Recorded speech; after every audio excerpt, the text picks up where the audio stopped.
So after I did my little short voiceover and the music with the presentation, I had a whopping couple people, two to be exact, ask me to do the whole talk over on the presentation. So I'll do that. It's going to be a little longer than a half hour, but that's what it'll take. And if people want to listen to it, they can. So this presentation, I'm going to give a little bit of a longer introduction here. It's something I've tried to do for quite a few years. I've applied for the horse expos in California and a couple of places, just haven't got in. So it was a real treat for me to get to do this at the International Liberty Horse Association. And what my goal is, I'm going to get that a little bit more, was to do two things: inspire people to follow their horse dreams and to talk a little bit about some of the pitfalls I had, maybe help people avoid those.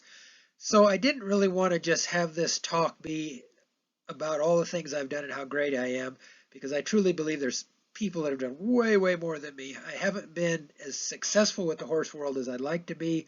I've done a lot of cool things, but I've never reached the level in showing that I think I should have or I could have. But that's the way it goes.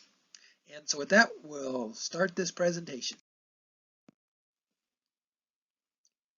I'm 66 years old, so I've pretty much been around equine critter types most of my life. That photo down in the left-hand corner, that's my mom holding me as not quite a year old with a little burro in the background named Claude. So there's my first indication of me being around four-legged horse-type critters. The two black and whites up in the upper left corners, that's a horse that I rode when I was a little kid that I just adored. His name was Pico. He was actually my mom's horse when she was a little girl too. So he was old when I got to him, but he was about as most dependable a guy as there ever was, and a great kid's horse. The bottom photo is this last year at Deep Springs College. I was helping out in a branding there. That's my little horse Enoch. And we'll talk a lot about Enoch just a little bit later on in this presentation. But I've kind of stayed with horses on and off my life. I'm going to talk about some of those breaks. I took two big breaks from horses in my life. I don't recommend doing that. As I mentioned, my purpose and goals kind of are the same thing. I want to do a presentation that inspires people, and I want them to think about things that I've done that kind of kept me from getting to my goals, and maybe they can avoid some of those pitfalls. This photo's a little out of sequence. My talk's going to be, starting when I was young and going through my horse life, but it fits here for what I want to say. I took a break from horses after, I worked for some horse trainers and a bunch of stuff, and in the kind of late 80s, I got fed up with the whole thing, and I walked away from cutting horses. And I took some advice that probably wasn't really good. It was from people who I thought had my best interest, but they had their own interest. And we can talk about that later. But anyway, this photo is of me in the Bouquet Reservoir Overflow Tunnel. That's a tunnel on a reservoir. When the water gets above a certain level, it'll flow down a tube that goes straight down, makes a 90-degree turn, and then goes out this concrete pipe to a creek. And I was in there by myself doing concrete repair. My brother had just died. This photo was in 1989. I was pretty depressed. I didn't know what the hell I was going to do. I definitely didn't like this work either, and I had done a bunch of stuff. I worked for City of Los Angeles and Caltrans and drove bus all after that first kind of work with horses, and it wasn't a good time for me, and I was pretty depressed. And so this photo catches that really well, and I just thought it was a good place to start, because I'm going to go through talking about a lot of things with horses and fun stuff, but there's been some pretty down times as well. As I mentioned at the beginning of the presentation, I wanted there to be a purpose for this presentation, not me just patting myself on the back. So I talked to my friend Barbara, who does a lot of clinics around the country, and she does mental coaching, best word for it, for equestrians. And she provided me some information. She thought maybe I should talk a little bit about my vulnerabilities and barriers to my dreams. And those were pretty easy for me. She said, don't do more than 4, 3 or 4 would be plenty. So my biggest one is I get pretty angry pretty easy and I'm impatient. So that's not a good one to have with horses. I've worked at that over my life. I think I'm a little better, but I still have to watch myself. I didn't have enough money to do the horse stuff I wanted to. And it's not like I'm poor, but showing reining horses and stuff is a lot of money. And I'm going to talk a little bit later about how I was able to do that with the help of some friends. And I really have a tendency to see what I don't have and not what I have. That's not a good thing. I get kind of bummed about my horse showing world, but then I have friends that would love to go and never get to do it. And sometimes I forget that I should be happy with what I have. And I expect more from my horse than his abilities. And this has happened to me a couple times when I've set some goals and maybe the horse I had just couldn't make it and I put way too much pressure on him. And Barbara suggested that for the presentation that I start off by asking participants for some of their reflections and some of their feelings about this. But at the festival, I was in such a hurry, well, just for several reasons, I didn't get to do that. But if I ever get to do this talk again, I hope to be able to do that. This was one of my first real horses. Her name was Dot. That's me riding in the parade in Bishop, California. We had a sibling to Dot, a gelding that looked identical. They were just so perfectly matched, and she was a super cool horse. That's my little brother behind me there, Mark, on a horse called Chief, and I'm going to talk about Mark later down the road too as we progress through this presentation. So this picture is me at our local fair with a mare we call Bay Lady. My grandfather raised Morgan horses, and they were really high quality horses. This was the mare class. I came in second, and another horse we had, Twink, was in first place. That lady behind us, she was in third place. And our horses were ranch horses. They were using horses, and this lady behind us, she raised show horses. And when we unloaded our horses at the fairgrounds, I remember her looking at us and saying, "What are those things?" And instead of being real happy about that we whooped her butt, all I could do is, you can see on my face there, I'm not very happy. I was still mad at the stuff she said, but both our horses beat her. I should have been pretty tickled about that. So I mentioned that mare Twink. That's me sitting on her leading a mule we had that we named Mule. And I was getting ready to go up into Coyote, where my family ran their cattle in the summertime. Mule was the first horse or animal I ever started.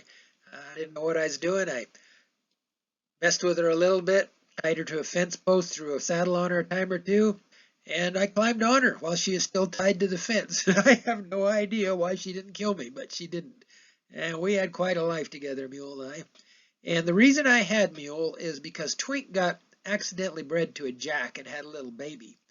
And that little guy was cuter than heck, but his little pasterns broke over, so he couldn't stand up. And the vet cast those, and he was doing good, and then he quit kind of nursing. So we started milking, the vet and I did, that mare 24 hours a day, and we stayed up 24-hour days a day and took shifts bottle feeding that little foal. And he just quit and he died. And his name was Jack. And that's after he died, my parents got me that mule. She was 2 years old when I got her. But little Jack was the coolest little guy, and I was heartbroken. The vet was the same way. I remember us standing there, both of us pretty teary-eyed when little Jack was gone. I also tried my hand at bronc riding. I was not very good at it. I did bareback and saddle bronc. The two color photos are at a outdoor rodeo in Wenatchee Meadow, the Southern Sierra, and I won third place. The only reason that happened is every time that horse bucked me off, it'd come back underneath me.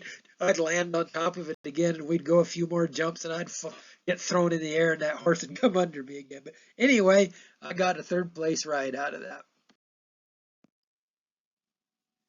So I would say Louis was the first really good kind of performance horse I had. I didn't know much about him. He was purchased from our ranch neighbor Louis Baron on my 21st birthday. My mom and I went out into the meadow, picked him out.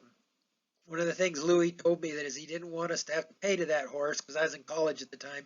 We got little Louis, like I said, for the Cal Poly colt class, or I think I said that. Anyway, Mom paid for him, but Louis Baron was a lifelong friend. I'm going to talk a little bit more about him too. So that's upper left-hand picture. That was when I was a ranch or a feedlot manager in Smith, Nevada. the other black and white, that's when I came back to manage our ranch in Bishop. And then I spent 4 summers in the backcountry in the Sierras as a mule packer. And Louis was my primary horse, and he went with me. And he was a cool horse. And when we were packing, it's hardly anybody gets to do it anymore because the Park Service and the Forest Service don't let people do it. But we would be out sometimes for 2 weeks, and at night we turn all the stock loose and away they go. And there's nothing. There's probably 60, 70 miles where there's no fences in the backcountry. And get up in the morning and you track them. And there was always one with a bell on them so you could hear them. But sometimes they travel along. But anyway, that snow picture is on top of Franklin Pass, almost 12,000 feet. We had to shovel the snow sometimes in the year, early in the year, to get across it. And the other picture is Louis when he was an old horse. And Louis got to have a pretty good life in his old age. He got to be a 4-H kid's horse. This picture is of a mare I had called Lacey. A friend of ours, John Lacey, paid me to ride her while I was at Cal Poly. I think my last year there. She was a great old mare, but I was so tickled pink. I finally got payment as a horse trainer. But John's always been a lifelong friend. I think he just did that to give me a little extra money in college. Like I've mentioned before, I eventually came back to Bishop to manage our family ranch. And when we came back, we didn't have any horses. So my mom bought 3 geldings in one group and a couple others from a guy named Pat Russell, and they were all young. And one of the coolest ones was a horse I called Pony. That upper left-hand corner, that's Pony and I and my dog Inyo at the time on our ranch. Down in the lower left-hand corner, that's Pony and I leading a string of mules down the parade in Bishop, California, Mule Days. That first mule's name is Matt. And there's another picture of Pony on top of Black Rock Pass, again, almost 12,000 feet. I took Pony one summer in the backcountry, my last summer for Mineral King Pack Station. It was a foggy, cold day that day. And I didn't know where else to put this picture of Jack. It's not Jack, the little baby that died. This was a mule that they had at Mineral King that I just adored. He was the coolest dude that ever walked. They said that I'd mentioned Louis Barron again. He was our neighbor to the south when we had our ranch, and there's no better cowman alive. And he did the same thing. He had me ride a horse called Dynamite for him. I started him and rode him for one summer, and then Louis used him a lot. And that's Louis down there doctoring a calf up in Coyote. But one of the themes that I want to kind of start getting going with this presentation is there's a lot of people that helped me along the way and did a lot of cool things for me, and Louis was one of those. He was just a really good man. I also got to drive teams a little bit. This is down on our ranch one winter. We were feeding our cattle with horses, and that's Ma and Jim there and a couple friends of mine. And Ma was a really outstanding draft mare.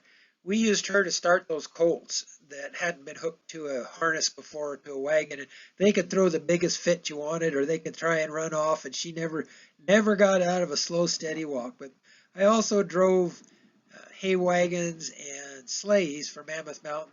And the one guy there is Lee Rozier, and his family owned Mammoth Lakes Pack Outfit, and those 2 horses were his. The biggest break I ever got was after we sold our ranch. I got to go down to Shelton Ranch in Kerrville, Texas as a colt starter. And Shelton Ranch was owned by Bobby Shelton. His mother was a Clayburgh, and they're the family that owns the King Ranch in South Texas. And anyway, the way that came about, when my parents sold the ranch, I didn't know what the heck I was going to do. And there was a man in Bishop, Jim Cook, who knew of another friend of ours down in Texas was looking for colt starters, and that man's name was Pard Klein. And Jim told me he was looking for somebody, and through a whole bunch of series of events, I called Pard. Pard had known my dad when they were young men, and Pard talked to me, and he said, you know, I've never hired anybody over the phone. I don't like to do it, but I know your family, and I'll give you a chance. So down to Texas I went. I thought this was going to be some podunk ranch, but drove up to it. There was security gates. You had to call on a phone for them to open the gates. The stallions, they had some of the top stallions in the country, were in in stalls with cameras in them. And those 4 guys there, Jim Landis, me, Tony Cato, and Richard Jordan, were the 4 colt starters that first year I was there, and they had over 300 mares, and they were the babies were all going to cutting horse trainers across the country.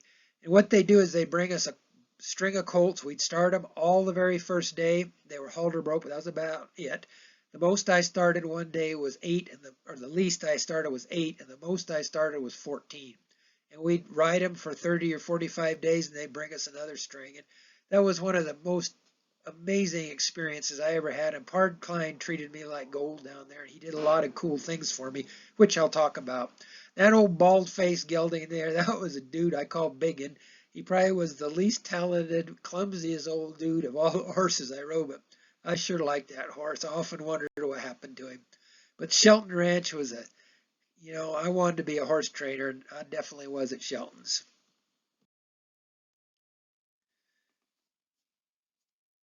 So, like all good things, Shelton Ranch came to an end. The, they ran into some financial troubles, and the ranch eventually closed down. There was that big, fancy, unbelievably gorgeous indoor arena and a training barn and corrals and this beautiful office space where we had a cafeteria, and everything's gone now except for the office. They tore everything down. It's all housing now. It just depresses me. But after I left, Pard got me a couple jobs working on horse ranches, and he loaned me his great gelding Westie to show as a cutter for a year. And I can't think of, Pard knew how much I loved and wanted to show cutting horses, and he just told me to take his horse, and off I went. And Westy and we ended up reserve champion for the Central Coast Cutting Horse Association in the open division. It was pretty cool. I'd like to tell one other Pard story. It was about the first day on that ranch, on Shelton Ranch. We were waiting for Richard to show up, and Pard had told me, because I really hadn't started colts very much. Pard didn't know how little I knew, but you know, Richard was going to be the main guy, and he says, "You just do what Richard does and what I tell you, and we'll work through this thing." But he says, "For the meantime, I just brought this little filly out, and you can work with it for a while and kill some time until Richard gets here." So I fussed around with it, and I had it saddled and was messing up. And Pard drives back up, and he says, "What do you think?" And I said, "I think I can ride it." And he says, "Well, then do it." And I learned something then. You never told Pard Klein, "I think I can," because he's going to call you. And I saw him do that years over years. And anyway, I got on that little filly, and she bucked me off so quick I didn't know what happened. When I got up, Pard was driving off, and I thought, "Gee, Minnie Cricket, I'm probably going to get fired here." I didn't know what to do, but I was smart enough to know I shouldn't let that colt buck me off like that. So I pulled her head around, and I stepped on her. I just went to whipping and spurring. It's definitely not the best way to do colt starting, but I got her to running, and she couldn't buck because I knew I couldn't ride her. And I figured when I got done, I went back to the training barn, and Pard was there, and Noe Silva, who was the cutting horse trainer there, and a bunch of other big kahunas from the cutting world. And Noe says to me, "How'd it go?" And I started to say, "Well, I got bucked off," and Pard stepped in there, and he says, "You should have seen Robert. He over and undered that horse, and around they went." And that's what Pard was like to me. I don't care, as long as you worked hard and you did the best you could, he would stand up for you and make you look good. One of the best guys I ever worked for, and I always knew he had my back.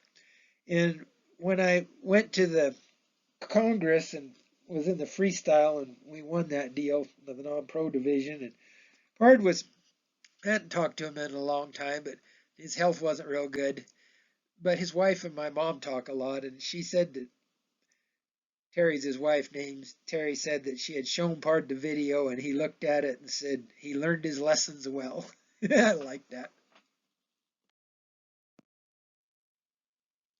So I mentioned earlier my first horse break kind of came after that cutting horse era, and I worked for a couple different trainers, some of them really well known. I just got kind of fed up with it. I took a lot of advice from people that I thought they had my best interest at heart, but they had their own best interest at heart. I don't have time to go into details, but I threw in the towel and said to hell with it for quite a few years. But after my brother died, like I said, I went back to graduate school, and I decided to take one of those old horses from our ranch, and this was one of those we bought the same time we got Pony. His name was Pat. He was a cool dude, and I took him back to Colorado where I was in graduate school, and I just ride him around my major professor had a little ranch. I just ride him there. Anyway, I was driving down the road one day and I saw this sign clinic inside it, this big fancy equestrian center. So I went in there. This man who's in the lower right there sitting on Pat was giving a clinic there, and I watched it and I thought, boy, this is way cool. This guy's really something. So I went up to him afterwards and told him I had this old 16, 17-year-old gelding. I'd always wanted to, do reining or stock horse or something like that. And I said, is there any way you can help me? He says, we can do that. And a year later, old Pat and I, we tied for first, the green rookie at the summer slide in Parker, Colorado. The flip of a coin, I got second. But man, I was happy. But anyway, Roy was an absolute mentor, the best horse mentor I had. He taught me all about body movement, stuff that I didn't have any idea even existed. And what he taught me, I wish I'd have known when I was at Shelton's.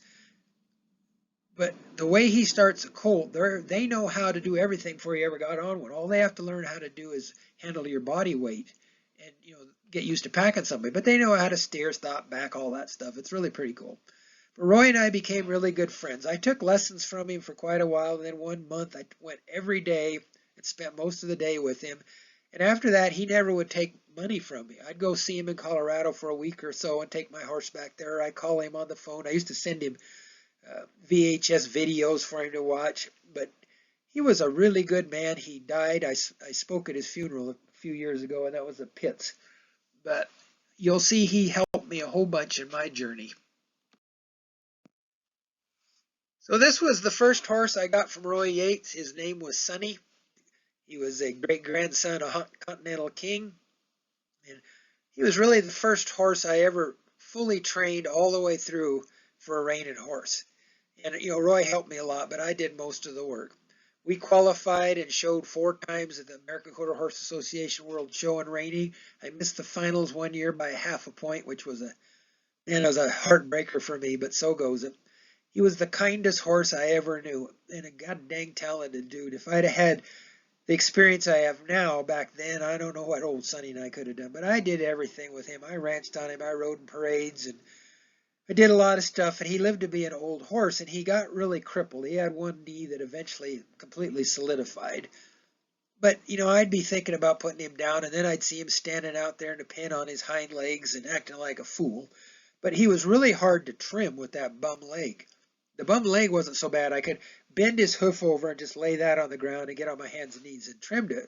But when I had to do the other foot, he couldn't stand real good on that leg. And remember I told you about not having patience. So the last time I was doing old Sonny, I got the bum foot done and I was trying to do his good front foot and he was fussing around a little bit and I reached behind with my rasp and whacked him pretty good in the belly to try and get him to stand up, and he sat back and he died. It is one of the worst days of my life. I like that old dude more than anybody can ever imagine, and it wasn't the way he should have gone. My vet said, he died of a heart attack, and she said Robbie would have gone anyway, but we don't know that. If I wouldn't have caught him that day, if I wouldn't have smacked him, if I wouldn't have trimmed his feet, maybe old Sonny'd still be kicking today. But I missed that horse. So this was the second horse I got from Roy. We called him Squirt. And Roy called me up and said, you gotta have this horse. Sonny was kind of getting up there. He was got some age on him, and I'd showed him a bunch, and Roy thought I needed another project. I really didn't want to do him. You can see a picture of him down there in the lower left-hand corner. He wasn't much to look at when I got him. Got him as a yearling. Took him sight unseen, except for a couple photos, and I wasn't real impressed with him. But anyway, our goal was to go to the NRHA fraternity. I wanted to go to the fraternity. That was on my bucket list. And Squirty and I went, but that horse and I, we just never clicked. I had him broke to drive. He could do anything. But it's one of those things where I think because I expected him to be able to do more than he had the ability to do, I used to get pretty impatient with him. But I gave him to a girl. She wanted to show reiners and learn how to do reining horses. And I didn't give it to her, but I loaned it to her. She loved him. She was taking him for walks, and she was doing lessons, and they were doing great. And one day in my yard, her dad comes over. He says, Rob, we got a problem. You got to come with me. We went over to the house where they had Squirty, and we still don't know what happened, but he broke both hind legs right in the pasturing area. And it's one of the worst things I've ever seen. and he was trashing around really bad. There was literally blood on the side of the buildings. It was awful. And I remember looking at him and I hollered, "Squirty."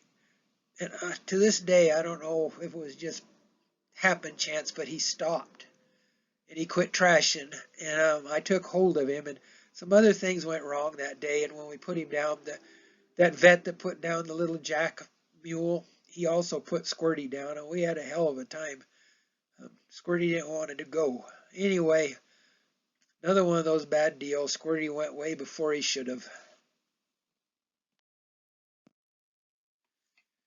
So this is another horse I got from Roy. Same thing. After Squirty was gone, and Roy's kind of concerned about what I'm going to do. He calls me up. "I got another horse for you. You got to have this horse. Prettiest horse I ever saw," he says. This guy's name is Done It with a Cat. We call him Cap. He's a grandson of Hollywood Done It. Pretty beautiful horse. Can't stop worth a squat. I could never get him. He'll do like a 10, 15-foot slide, but he's really heavy on his front end. He doesn't look like he's built that way, but maybe it was my wonderful training. But we won some stuff locally, but I never showed him out of the town. Same thing, I gave him or loaned him, leased him to one girl, loaned him to another girl, and they each had him about 5 years each, and they showed him in AQHA and local shows, and they won a bunch of stuff on him. And I now have him home. I fuss around with Liberty with him because he's kind of gimpy. I've worked cattle on him and stuff. And a few years ago, my friend Missy there and we were the specialty act at Mule Days, and old Caddy and my horse Enoch that I'm going to talk about here shortly, we did the specialty act. You can see Cat only has one eye. He had uveitis, and so he's lost one of those eyes. But he's a cool old dude. He just wasn't much of a reiner. And it was another one of those deals where I expected too much of my horse for what he was able to do. Now we come to Mr. Enoch. Enoch is Sonny's one and only offspring. He looks almost identical to him. He's got a nice disposition, not quite as nice as old Sonny, but Enoch's probably a most talented horse I ever had, and he's my life changer. I had told you I'd give up on horses after Cat, same thing. I wasn't going to do any more horses. I couldn't get him shown. I said to hell with it, and I was just going to kind of take care of Sonny till he died. And my friend Ronnie Iribarren, that's Louis Iribarren's son that I talked about earlier, he and I are pretty good friends, and several years in a row, he says, "Rob, let's take that old stud of yours. You need one more horse. You can have any mare of mine." And he owned a nice ranch, nice mares. "We'll breed him to your stallion, and you can have the baby." And a couple years in a row, I told him no. I just didn't want another horse. And the last year, I told him no. I could tell it hurt his feelings. So I went down and talked to the local vet. She said, "Rob, your stallion's 17 years old. He's never bred a mare. He's probably not going to get her pregnant." So the next year, Ronnie asked me, he said, "What mare do you want?" And I said, "Well, you pick it, and we'll go ahead and do it." So he picked a buckskin mare named Regret. And so we bred Sonny twice, all we did. I was pretty sure we wouldn't get anything. Ronnie kept saying, "No, no, you're going to have a baby. She's pregnant." And in January 2013, this little dude showed up, and he was not much to look at. His little hind legs buckled over, and he touched his pasterns. I remember standing there looking at him. Ronnie, my mom, and I were there. Ronnie says to me, "He'll be okay, trust me." But I wasn't so sure for a long time. But we've done a ton of stuff. I've shown him the rein-in stuff. The big goal was to go to the fraternity. We've done ranch riding. We've done versatility. We've done all the Liberty stuff. And I'm going to talk about Enoch's life, but he was and is my life changer. I'm lucky to have that little dude. So when Enoch was born, or even before that, after we kind of knew that Regret was pretty big, we knew she was pregnant, I got to thinking about what the hell am I going to do with him? And so I wanted to go to the fraternity once more. My goal was to make the finals of a major event. I've never done that. And I got a hold of Barbara Schulte. She's a friend of mine. I mentioned her earlier. I worked through her programs, the 2 years of training Enoch and getting ready, and she was a big part of keeping me on track as far as what I wanted to do. But I also came up with this idea called Team Enoch. And the idea was to bring people along that maybe couldn't show or just had an interest in the fraternity and all that stuff. So we had breakfasts, we had birthday parties for Enoch, had a pre-fraternity party. Anytime I could think of some reason, we had a party. I sent out monthly newsletters, had a pretty good sized mailing list. There was over 200 people that were involved. But some crazy things happened with Team Enoch. About that same time, about the second year, well, the first year I had Enoch, I got signed up with Clinton Anderson's program, and I was scrolling through the No Worries Club pages one day, and I saw this flash that said this person had VIP tickets. It was going to be the very last snaffle bit in Reno, and she had VIP tickets. And the first person that got a hold of her would get them. So I got on the email, I got the hold of her, and I was the first person. And so I went to the snaffle bit in Reno the last time it was held there, and I met Mitzi and John, and we talked and had a really good time. And told them, she wanted to know my horse stuff. I was telling her about Enoch, and before she left, she said, "Can I have your address?" And I said, "I don't care." So I gave it to her. So I don't remember how long it was, but not too long before we left for the fraternity, I got a card from her, and inside was a check for $1,000. She said, "I want to help you on your trip to the fraternity." And I almost didn't take it. I talked to my mom, and anyway, I thanked her and didn't think much of it, and felt kind of funny about taking it. And then 2 years later, I went to the Congress, something I'd always wanted to do. I really didn't know what it was, but I knew it was big and I knew it was fun, and I wanted to do a freestyle. So I came up with this routine. And a couple weeks before I leave for the Congress, I get a card from Mitzi and $2,000 is in it. I about fell over backwards. And I talked to her, and she said that she and her husband had done well in life and they liked helping people.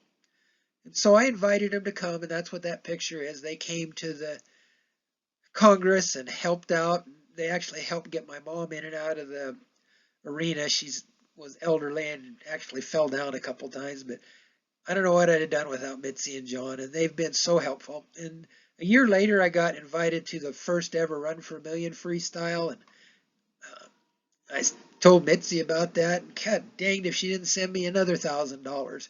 And I finally asked her, as grateful as I was, I still feel funny taking that kind of money, but what that couple did for me and what Mitzi did for me let me do some really cool things that I didn't, maybe not couldn't have done all three of those things without her.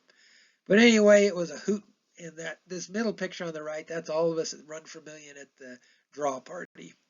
But you never know what's going to happen when you bring a bunch of people together.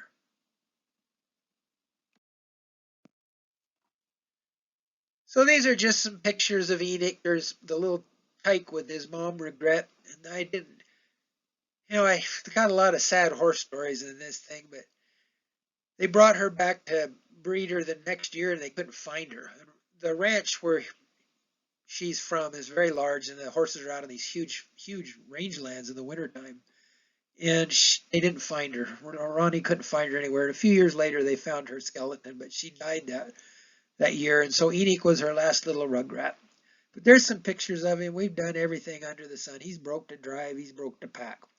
Lower right-hand corner is a picture of my brother Mark and I told you I'd talk a little bit about him. He's been a huge support of my horse show stuff and buys tack. And one of the coolest, he's been to almost all the major performances. But the coolest thing he ever did is a friend of mine, Jim Edwards, kept telling me that I should try and show Enoch and the ranch stuff. He said, "You're going to do good." He kept wanting me to go over to the Golden Grand show. He kept bugging me, and another friend of mine was bugging me. And so I finally did it. The Golden Grand is 3 days, 6 events a day, trail, ranch ride, ranch trail, ranch pleasure, all that stuff. And it's pretty amazing. My brother ended up getting us a suite, bought all kinds of food for us. And the biggest, hardest thing with that event is, you kind of have to plan your day. There's a few things that are scheduled, but other than that, it's open arena. And you got to find a time to get everything in. And Mark was running around taking care of all that, but he's been a huge support of mine and couldn't have done it without him. Just a few more pictures of Enoch to kind of bring home the fact I don't just show him. I've used him on ranches. That upper corner, the long skinny one, that's gathering cattle for branding on Ronnie's ranch. Working a cow, getting ready for versatility cutting, and a couple brandings out of Deep Springs College. So the little dude's versatile. I take him all over the place. Like I said, he's been a lifesaver. So since this presentation was for the Liberties Festival, I should include some Liberty stuff. And I love this photo. This is Enoch and I there at the Congress, like I mentioned earlier, we won the 2018 Non-Pro Freestyle. I had no idea what I was getting into. I knew that was a big show, but I didn't know anything about the size or the noise that was in that arena. That's 7,000 people. It sells out for that freestyle. It's crazy. But Enoch and I, we had our, every once in a while things click, and it clicked that night. And he couldn't have picked a better time to do that. So my Liberty journey is really an accident. Before I had Enoch, or even like up until he was 2 or 3 years old, I never even heard of Liberty. So it came about really by accident. I mentioned that I was doing the Clinton Anderson thing, and it was pretty funny. I was posting videos of all the work that Enoch and I were doing, and people kept telling me, "Well, you're doing Clinton stuff," and I said, "No, I know who Clinton is, but I don't know what he does." And the stuff I was doing was things that Roy Yates had taught me and things I already knew. But anyway, I ended up joining Clinton's deal, like I mentioned, and I went down to one of his walkabout tours in Las Vegas, and his professional trainer, Sharina Terry, was there, and her horse Marty, and she did a freestyle event or demo. And I said, man, that is what I want to do. And I started looking at her stuff. Besides, I bought all of, I did like everybody else. I bought all of Clinton's stuff and all his DVDs and his trick DVDs and colt starting DVDs. It's all awesome stuff. But I watched Shayna a lot, and then she did a lot of or had a lot of things on the internet, and I watched, and I copied a lot of her stuff. I would watch her work her horse Marty and try and figure out what her cues were, and I sent Shayna videos of us working together, and she was always super good to me, and encouraged me and made comments on the videos. So she was a big part of getting me down with the Liberty. But I kind of, when I was working Enoch and I was doing some demos I'll talk about later, I was doing groundwork with him, and I noticed he'd never pull on the rope. So I just started taking it off. Pretty soon I take his halter off, and he's trotting around me like in that picture. The other one that helped me was Warwick.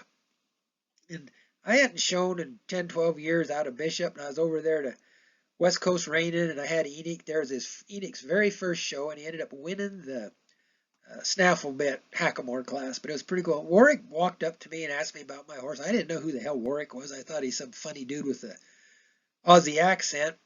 But anyway, I kind of started following his stuff, and he sent out a Christmas video one year, and his horse had fetched, sitting in a beanbag, got up, went over to Ice Chest, picked a beer out, and brought it over to Warwick. It was way cool. But the reason that was interesting is when I started doing the trick stuff with Enoch, I was all proud of myself when I got him to sit. And my friend Sandy, I like her a lot, and I was trying to impress her, so I sent her a video of Enoch sitting, and she wrote back, and she says, "That's great, but I'd be impressed if he could fetch." I was pissed. And Warwick's video came out about that time, so I sent Warwick an email. I said, "Is there any way you could help me teach my horse to fetch?" And I didn't really tell him why, but he says, "I can do better than that." We videoed the whole sequence, and it involved clicker training. Another trainer helped Warwick with that, and so I had to learn clicker training, and it took me forever to get the fetch thing, but Enoch finally got it a year later. So I sent my friend Sandy Collier a little email with a clip linked to Enoch, and I says, "Enoch, fetch." And she writes back and she says, "I'm impressed." Anyway, Warwick was a big part of that journey too of the Liberty. And kind of, for those that you weren't at the festival, Warwick kept talking about how he didn't really know about Liberty, but that dude does Liberty all the time. He just doesn't put that name on it. And then at the Congress, like I mentioned, I was so out of my element there. I was having a good time. Mom and I were having a blast, but I didn't know what was going on. I didn't even know they did pre-production practices for the freestyle, which I learned on the fly. But when we did that night, I went right before Dan. And I knew who he was. I actually had gone up and introduced myself to him because I'd been watching his stuff and stealing his stuff too. I finally signed up for his club, but for a long time I just watched his videos and tried to figure out what he was doing. But anyway, when I got done, he came up and he says to me, "I really like what you're doing." Man, it was like lifting the weight off my shoulders. I gave me a kind of a feeling, well, maybe I'm not so much out of my element. And Dan's been a huge help to me over the years. When I got ready to go to the Run for a Million, he talked to me on the phone about some stuff. And it wasn't so much that maybe he gave me so much technique, but that he took that time to talk to me was just amazing for me. Anyway, Enoch and me and the Liberty is just, it was an accident, but I'm sure glad it happened. One of the funnest thing I ever did, or ever do. So these photos are from the freestyle at the Run for a Million. And if you don't know what that is, just go online and look it up. It's a huge event. And this was the first year they had it.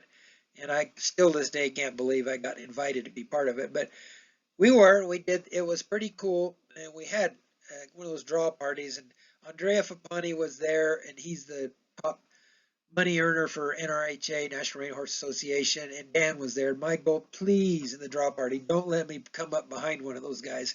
Well, I came up behind Andrea, and I idolize that guy. I mean, in my mind, there's no better reiner. His DVDs, his online tech tips, all that stuff have helped me be successful in the rein pin. I don't know how I'd have done it without it, because one of the things that kind of getting sidetracked here, but it's been frustrating for me. I've asked a lot of trainers for help, and they all have said no, with the exception of, like Roy and a couple others. But some of those big name trainers, they just won't give me the time of day, and some of them have been pretty honest about why. It's all good, and we're lucky to live in this day and age where there's DVDs and horse clubs and all that stuff, because that's how I've been able to do what I do. But anyway, getting back to this, Little Edie, he did okay, but his reining wasn't real good. He didn't want to stop that day, and I didn't take time to figure it out, and then he wouldn't do a couple of his tricks, and so I had to kind of revamp my whole program on the fly. And I was pretty upset about the whole deal, though I got some really nice emails from people, but internally I was really upset. And a good friend of mine, in fact, is Roy Yates' partner, Jen, she asked me, she says, do you think coming in behind Andrea was the problem? And I got kind of mad at her. But looking back on it, in the warm-up pen, they only have two people in there, the person that's going in next and the person after them. And I rode around in there with Andre, and I couldn't hardly look at the guy. And when he went into the arena, the place went nuts.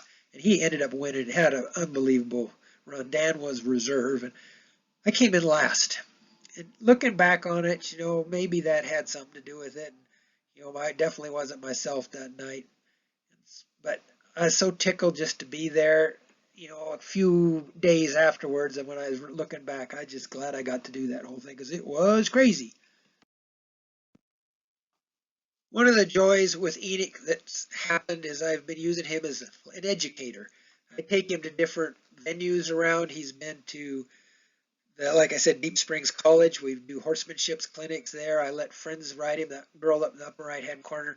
Yeah, learned from Roy Yates how to use a double bridle, and I was letting her ride with that. And then I take her to the therapeutic riding center, or take Enoch to the therapeutic riding center. And friends come by and pose with him. Everybody comes by my house, got to have an Enoch picture. But um, he's still a stallion, and I'm just amazed, like with those kids mauling him and stuff, he just puts up with the whole darn thing. Like I said, he's a life changer. So here are some suggestions from my journey that I've learned kind of late in life. Be happy to be part of the circus. Like I said, I get pretty frustrated with my status in the horse world, because I have not got the success I wish I had. But heck, I got to be in some pretty dang cool places, and most of that's because of the Mr. Enoch and his Pop Sonny. Mentors matter, and I'm going to talk real quick in just a second about that. Have a plan, especially training plan. You got to have when you go out to the arena, you got to know what you're headed for and what your goal is. You got to have long range plans. And I'll put a shout out right here for the mentors, for Barbara Schulte and my friend Jane Pike. Both of them do training with equestrians. They're kind of on different paths, but both of them are awesome. Be persistent. Don't give up. I twice gave up. That cost me 20 years of experience. Know your horse. It's a really hard thing to do, because especially when you're getting started, you don't know if your skills aren't there to make the horse better, or the horse just doesn't have it. But you'll learn that eventually. And have a community support team. It doesn't have to be team eating, but have a bunch of people around you that maybe some of them can't or show horses or really want to, or whatever it is, but it makes it a whole lot more fun. Team eating was the best thing that came out of the whole eating scenario. Like I said, mentors matter. And these two next slides are the horse mentors I came up with after I started riding at Shelton Ranch. So I could have this many more before that influence my horse stuff, but this is kind of the show end of the thing and these people that influence me. This first page are really the ones kind of right after Shelton Ranch and when I was working for horse trainers, right during Shelton Ranch, and during that period I was working for horse trainers. And I'm not going to go over all of them, but there's Roy and Jen that I've talked about. Uh, Noe Silva up there, he was the cutting horse trainer at Shelton's, huge impact. Roger Landis, he's a well-known pleasure and reining horse trainer, and he had a huge influence on me. I worked for Greg Ward, John Rozier. Those guys were huge. Daryl Davis, I worked for him. He's now a bit and spur maker. Phil Feinberg was another guy I worked for. Gordon Hayes was a silversmith and a really good friend. I remember one time when I was training horses and one of those guys was telling me how worthless I was. Gordon came up to me and whispered quiet, don't listen to him. Lance Shockley was the only guy I really ever took lessons from besides Roy. God dang, I learned a lot from him. So here's the other ones, the second part. Yeah, some of these people I've never met, but or I've seen them around. But I do want to go through these just real quick. I didn't get time to do this in Kentucky, but I want to do it. Sandy Collier. I don't know if there's anybody I think more of than her in the horse world. She's just unstoppable. Mario Beaujolais, he's helped me with my judging and been supportive in all my horse efforts. Clinton Anderson, his deal he did, I forget what he called it, but his horse Titan was going to the fraternity the same year Enoch was. So every month he did an update on where Titan was. That was hugely helpful for me. And I got to tell Clinton that at the fraternity. I really like that guy, and his products are good. Andrea Fapani, I've only talked to him in passing. He's just been, I wouldn't have got to do the things I've done if he hadn't had his DVDs out. And people think I'm BSing, but those things, if you want to train a reining horse from a 2-year-old and go to the fraternity, it's the best thing on the market. There's just no way about it. Nick Dowers has helped me much. Barbara Schulte, she puts up with me and supports me. Ron Earbaron, Jane Pike. That picture of Warwick there, that's at the WEG games when he got his score. I keep that picture in my mind. He didn't win. It was the highest score he ever got. That dude was happy. Judy Wright, she judged Enoch his first show in a Baron Foal class, and every year after that, maybe 1 or 2 times a year for quite a while. She comes to his shows in Southern California, and she's just a big fan of Enoch's. Bob Avila's stuff, I've got to meet him a little bit, but mainly his publication, Ride with Bob, that thing was huge for me. And me, you got to have yourself as your mentor. I talked about Jim. Georgia Bruce, she does clicker training in New Zealand. Man, she helped me. I was on her program for a year, her subscription stuff. She is really cool. Dan's the man. And Jennifer Zelig, she does animal training. Her claim to fame is sea lions, but she has an online program that on animal training and animal behavior that's bar none the best. So my dreams. I'd like to make the finals of a major event. It's still in my mind. I've come so close. Enoch and I, we should have been there. My run was going so good, and I haven't told very many people this, but it was going so good. I was kind of patting myself in the back as I'm running my circles, and then it dawned on me I forgot what damn circle I was on. So I had to backtrack in my mind real quick. Did you do one? Did you two? Where are you? And by the time I put it together, I realized it was time to change leads. I had ridden past center, so I had a 1 point penalty, and that threw us out of the dang thing. We were pretty close. A lot of people said, "Oh, it's a bum your horse didn't change leads." He didn't not change leads. His pilot messed up. And Pard Klein, that guy I worked for in Texas, he had a saying. Whenever people were bitching about the horses, he'd just look at them and say, "It's not the engine, it's the engineer." That fraternity boo-boo was definitely the engineer. I'd like to help people with their horses, but I'm not very good at it. I keep trying, but I tend to frustrate people with the way I explain stuff. My biggest deal is I want Enoch to have a happy life the rest of his life. We'll show stuff. I don't put much pressure on him anymore. We could probably do better in the show pen, but I just don't like putting the pressure on it requires. All a lifetime I've wanted to make bits and spurs. I've gone to 2 bit and spur making schools in the last year.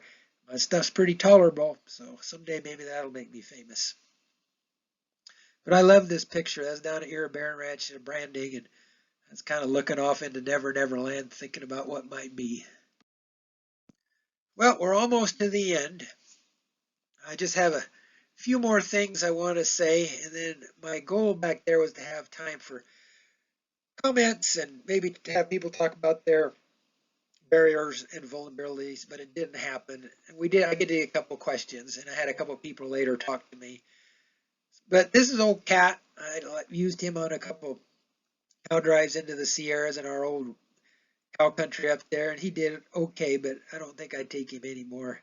But he's a cool old dude. We've kind of come to accept each other in our old age.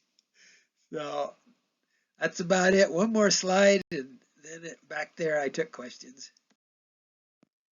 So the way I want to end my slide is with this parting thought. I mentioned Judy Wright before and how she comes to all my shows down there in Southern California. And I just think the world of her. But I was coming out of the LA Equestrian Center in a reining class, and it didn't go well. And there's a whole bunch of stuff. I don't know. Stuff happens, as they say. So I was kind of grumpy, and she always would meet me at the back gate. And she looked at me. She said, "Rob, did he do everything you ask of him in the manner in which you asked?" And I kind of grumbled, yes. And she says, "If so, you can't complain." And I really think that's a cool way to look at stuff. And to be honest, I don't think horses ever do anything other than what we ask them to do. They might not do as good at a show as they do at home, but they're not trying to cheat you, contrary to what people tell you. We act different at shows, and the scenario is different. And I think the broker your horse gets, and I've learned this with Enoch, the less bothers him. That guy doesn't care about anything. And the times I've had trouble with him pretty much has always been from things I was doing and the way I was acting on the outside. So anyway, that was my presentation at the Liberty Festival in Lexington, Kentucky, the first ever Liberty Festival.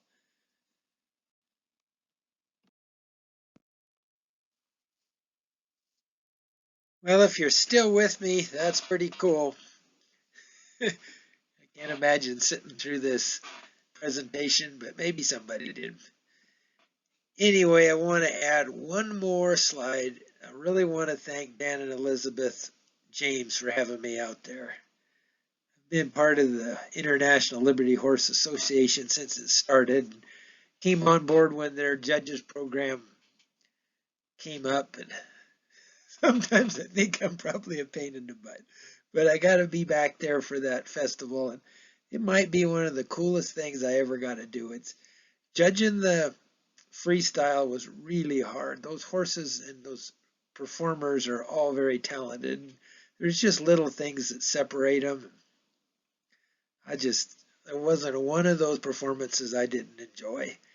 And judging during the other courses, the bridleless and the liberty classes, I'm just amazed at the quality and the talent of people and how young a lot of them are. I mean, in my lifetime, I'm never going to get to the level a lot of those people are at when they're very young. Excuse me. Anyway, there's a bunch of other people there that deserve thanks and that I got to meet that beforehand I'd only known through emails. But if I start listing them, I'm going to forget somebody. But thanks to all the people that scribed with me. It was fun to judge with some really outstanding equestrians, and the whole god dang weekend was way cool. And with that, I'm done. So long.